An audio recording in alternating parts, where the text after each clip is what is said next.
এখন আহ্বান জানাচ্ছি পাক ক্যাডেট কলেজের পক্ষ দলের বিতর্কে ক্যাডেট রাকিবকে।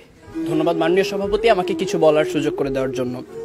আমার দলের প্রথম বক্তা যখন অবহেলাকে সংজ্ঞায়িত করে গেলেন, তখন প্রতিপক্ষের প্রথম বক্তা বিতর্কের এই মঞ্চে উপস্থিত ছিলেন ঠিকই, কিন্তু মন হয়তো ছিল অন্য কোথাও।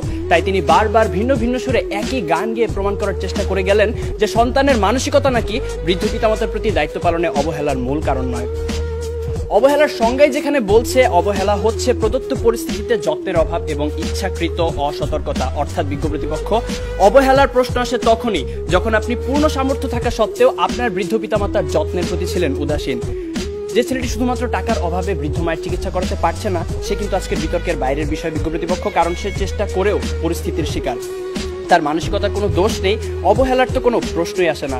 কিন্তু বৃদ্ধ পিতামাতার প্রতি দায়িত্ব পালনে পূর্ণ সমর্থ হয়েও যদি আপনি তাদেরকে করেন উপেক্ষা, তখনই তাকে আমরা বলবো অবহেলা, যে আপনার মানসিকতারই সমস্যা বিজ্ঞ প্রতিপক্ষ।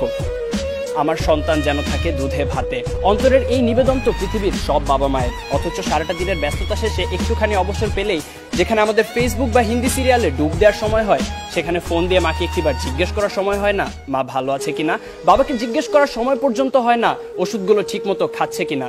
এখানে দোষটা কিন্তু বিজাতীয় সংস্কৃতির ধারক ও বাহক হিন্দি সিরিয়াল বা সোশ্যাল মিডিয়া ফেসবুকের আগে আপনারই মানসিকতার বিজ্ঞ প্রতিপক্ষ। একজন সুস্থ মানুষ সর্বোচ্চ 45 ডেল একক পর্যন্ত ব্যথার সম্মুখীন হতে পারে, আর সন্তান জন্মদানের সময় আমাদের মায়েরা যে পরিমাণ ব্যথার সম্মুখীন হন তা 57 ডেল এর কিছু বেশি, যা একজন সুস্থ স্বাভাবিক মানুষকে প্রয়োগ করা হলে অনায়াসে তার 20টি হাড় ভেঙে যাবে। সন্তানের জন্যই যে মায়ের সর্বস্ব বিসর্জন, সন্তান হয়ে সে মায়ের প্রতি যেন আমাদের নিষ্ঠুরতম আচরণ। আর এর পেছনে মানসিকতায় যদি দায়ী না হবে, তাহলে কেন নারায়ণগঞ্জের ফতুল্লা শাসনগাঁও এলাকায় ভরণ পোষণ থেকে বাঁচতে সন্তানদের দ্বারা বস্তাবন্দি অবস্থায় রাস্তায় ফেলে যাওয়া 80 বছর বয়সী বৃদ্ধা হাসিনা বেগম সেদিন মারা গেলেন? কেন জামির উদ্দিন শেখ নামের শতবর্ষী বাবা 5 ছেলের 4 জনের হাতেই মার খেয়ে আজ শয্যাশয়ী? তথ্যসূত্র দৈনিক প্রথম আলো, 13 জুলাই 2018। পত্রিকায় প্রকাশিত এমন হাজারো হতভাগ্য হাসিনা বেগম বা জামির উদ্দিন শেখের গল্প আপনাদের শোনাতে পারি, জীবনযুদ্ধে যারা হেরে গিয়েছিল। হ্যাঁ, বিজ্ঞ প্রতিপক্ষ, জীবনযুদ্ধে যারা হেরে গিয়েছিল সন্তানের ঘৃণ্য মানসিকতার কাছে।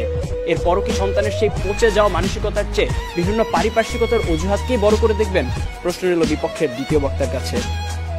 প্রতিপক্ষের প্রথম বক্তা বলে গেলেন যে সন্তানেরা নাকি এখন সময়ই পাচ্ছে না তার বাবা মার সাথে ব্যয় করার, অর্থাৎ ব্যস্ততার কারণে তারা সময় দিতে পারছে না তাদের বাবা মাকে। আসলে সত্যি কথা বলতে জানেন কি বিজ্ঞ প্রতিপক্ষ, এই পৃথিবীতে সময়ের অভাব বলে কিছু নেই, সবকিছুই নির্ভর করে আপনার প্রাধান্যের উপর।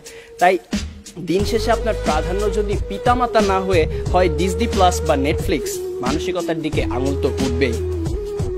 মাননীয় সভাপতি, প্রতিপক্ষের প্রথম বক্তার বক্তব্য থেকে এটাই পরিষ্কার যে তারা মানসিকতা নয়, বরং সন্তানের সুশিক্ষার অভাবকেই দায়ী করে গেলেন, যার কারণে প্রভাবিত হচ্ছে মানসিকতা।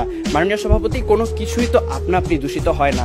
এখন কেউ যদি ধূমপান করে বলে যে সিগারেটে থাকা নিকোটিনের কারণে তিনি ক্যান্সারে আক্রান্ত হয়েছেন, এখানে ধূমপানের কোনো দোষ নেই, তাহলে বিষয়টি কি নিতান্তই হাস্যকর নয় বিজ্ঞ প্রতিপক্ষ? তাই আজ বুঝেই হোক আর না বুঝেই হোক, আপনারা কিন্তু বৃদ্ধ পিতামাতার প্রতি দায়িত্ব পালনের অবহেলার মূল কারণ হিসেবে সেই মানসিকতাকেই দায়ী করে গেলেন। ধন্যবাদ আমাদের সাথে একমত পোষণ করার জন্য। প্রতিপক্ষের প্রথম বক্তার মতে বর্তমান সমাজে বাবা মায়ের মধ্যকার অশান্তি, ঝগড়া ইত্যাদি দেখে অবহেলায় একটি বড় হওয়া একটি সন্তান তো সেগুলোই শিখবে। কিন্তু বিজ্ঞ প্রতিপক্ষ, একই পরিবারে বেড়ে ওঠা 2টি সন্তানের মধ্যে যখন এক ভাই হয় সমাজে উচ্চ প্রতিষ্ঠিত আর আরেক ভাই হয় মাদকাসক্ত বেকার, তখন আপনি কি বলতে চাইছেন যে তাদের বাবা মা তাদের দুরকম শিক্ষা দিয়েছে? অর্থাৎ আমি এটাই বোঝাতে চাইছি যে পরিস্থিতি যেমনই হোক না কেন, ভালো মন্দের বিচার করার মানসিকতা বা বিবেক সে তো আপনারই হাতে। অবাক বিষয় কি জানেন বিজ্ঞ প্রতিপক্ষ, আপনারা যখন এই মঞ্চে দাঁড়িয়ে বৃদ্ধ পিতামাতার প্রতি অবহেলার বিভিন্ন কারণ হিসেবে নানা অজুহাত টেনে আনতে ব্যস্ত, তখন সবকিছুকে বুড়ো আঙুল দেখিয়ে মন্তাজ মিয়া নামের একজন দরিদ্র রিক্সা চালক সম্পূর্ণ অপরিচিত একজন বৃদ্ধকে নিজের বাড়িতে নিয়ে এসে নিজের বাবার মতো যত্নার্থী করছেন গত 5 বছর ধরে। রিক্সা চালক মন্তাজ মিয়ার এই ঘটনা হানিফ সংকেতের ইত্যাদি অনুষ্ঠানে প্রচারিত হয়েছিল। যেখানে অনেক উচ্চশিক্ষিত সচ্ছল ছেলে মেয়েরা অবহেলায় নিজের পিতামাতাকে বৃদ্ধাশ্রমে পাঠিয়ে দিচ্ছে, সেখানে মন্তাজ মিয়া একজন দরিদ্র রিক্সা চালক হয়েও এমন একটি মহৎ কাজ কি করে করতে পারলেন? তার তো ছিল না অর্থবিত্ত, শিক্ষা কিংবা উচ্চ সামাজিক অবস্থান, কিন্তু তবুও তিনি তা পেরেছিলেন কারণ তার ছিল একটি উন্নত মানসিকতা, বর্তমান সময়ে যা বড়ই অপ্রতুল। শেষ করার আগে মনে করিয়ে দিতে চাই, দূরত্ব, সময়ের অভাব, কাজের চাপ, সুশিক্ষার অভাব ইত্যাদি বৃদ্ধ পিতামাতার প্রতি দায়িত্ব পালনের ক্ষেত্রে কিছু দেয়াল মাত্র। মানসিকতাকে বদলালে যা পেরোনো সম্ভব। বৃদ্ধ পিতামাতার প্রতি দায়িত্ব পালনের ক্ষেত্রে যদি কোনো কারণে কমতি হয় বা সন্তান অসমর্থ হয়, সেক্ষেত্রে আপনাদের দ্বারা দেখিয়ে যাওয়া যুক্তিগুলো হয়তোবা একটি কারণ, কিন্তু বৃদ্ধ পিতামাতার প্রতি দায়িত্ব পালনের ক্ষেত্রে যদি কোনো কারণে অবহেলা করা হয়, সেটা অবশ্যই সন্তানের মানসিকতারই সমস্যা বিজ্ঞ প্রতিপক্ষ।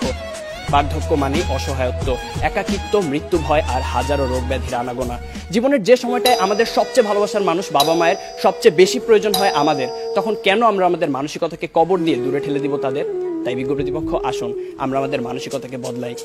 জীবনের বিনিময়ে হলেও যারা সন্তানের প্রতি ভালোবাসার এতটুকু কমতি হতে দেন না, সেই সোনার পিতামাতার প্রতি গভীর শ্রদ্ধা নিবেদন করেই শেষ